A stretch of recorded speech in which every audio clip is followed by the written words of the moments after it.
Good evening, and welcome again to this lecture. My name is Draken Doltagon, leader of the Dragon Keepers. Now recently we've been given a rather strange assignment.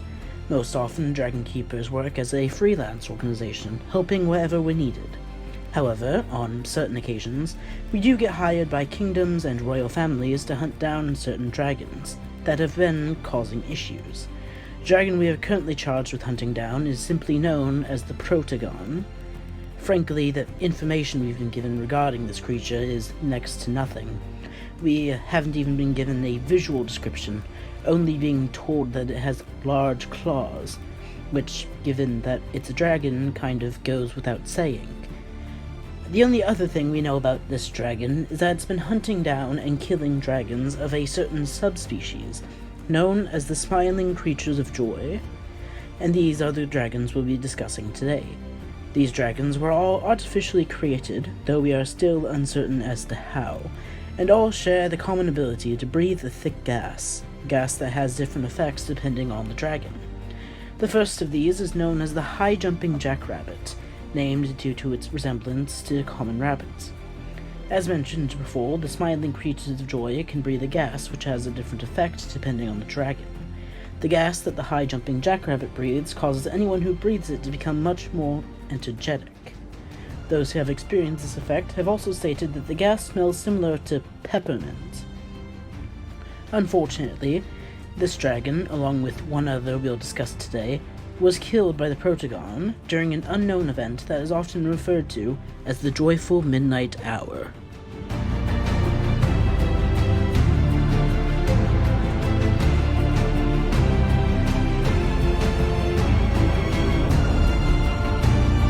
The next dragon we will discuss today was another one that died during the Joyful Midnight Hour.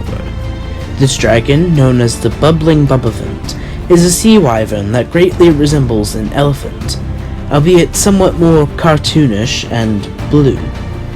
The dragon also has a partially exposed brain, which makes some sense, seeing as this dragon was often said to be the most intelligent of the Smiling Creatures. Like the others, it can breathe a signature breath attack, although this one's effects are rather odd, even by the Smiling Creatures' standards. The gas breathed by the Bubbling Bubbavant has been known to act as a repellent for any supernatural creatures or effects, acting in a similar manner to superstitious beliefs about lemongrass, which the gas was said to have smelt like. I actually have quite a few containers of gas from this creature, which I've used to help contain creatures such as the Skeletal King Wyvern, Dragon Juice, and the Umbra Drake. Unlike many other of the dragons that died during the Joyful Midnight Hour, we do actually have a recorded first-hand account of this creature, specifically coming from a deceased dragon keeper named Marcus of Playa.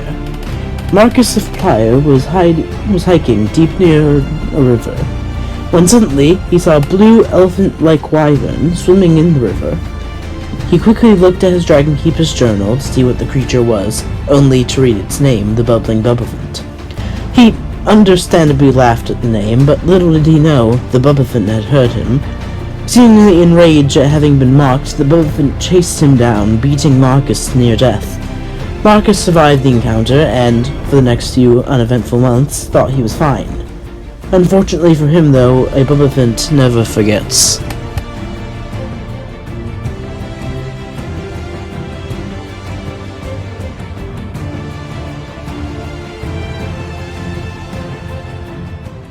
The next two dragons we will discuss today are the only two dragons that were able to survive the Joyful Midnight Hour, or at least our knowledge. The first of these dragons, after having survived, seemed to become a sort of servant of sorts to the Protagon. This dragon was known as the Comatose Catcrawler. As one could guess from its name, it highly resembles a common house cat, albeit much more intimidating with golden spikes, lanky limbs, purple fur, and sunken eyes. As one could also be assumed from the name, the red gas this dragon breathes also can cause one to be caught in a deep sleep, sometimes lasting for hours or days. In that time, the unconscious victim will experience horrific nightmares. At first, gas from this creature was collected by the Dragon Keepers to use as a tranquilizer. However, after discovering its nightmarish effects, it was henceforth banned. Either way, this dragon was one of the few that I actually saw. I was on a mission with a few other dragon keepers, exploring a cave system near a site where many knights had been reporting missing. You can probably assume why. A few hours into the journey, fighting through many more monsters and dragons that I may discuss at a later date, we eventually found the comatose catcrawler, who, as to be expected, immediately tried to kill us. It chased us through the dark cave system, and many dragon keepers fell at the creature's claws. The rest of us may have as well, if it had not been for some last-minute assistance.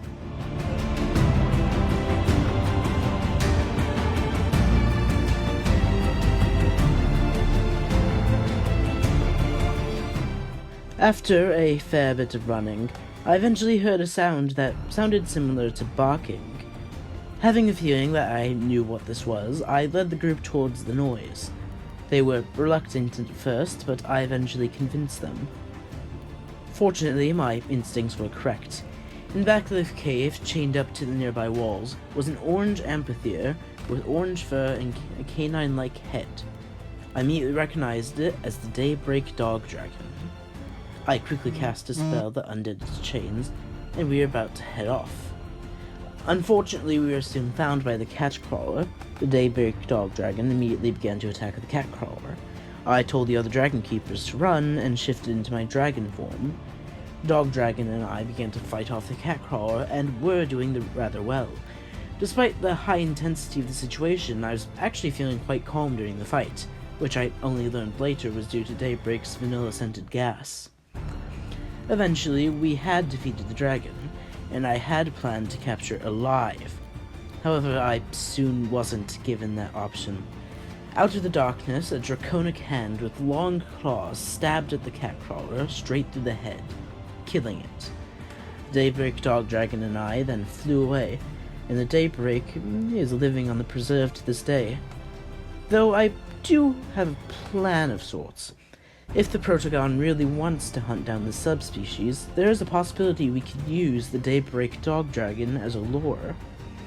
However, for obvious reasons, this plan is risky and there are multiple ways it can fail. If you have suggestions of how we may handle this situation, write them on the scroll below. Otherwise, good night.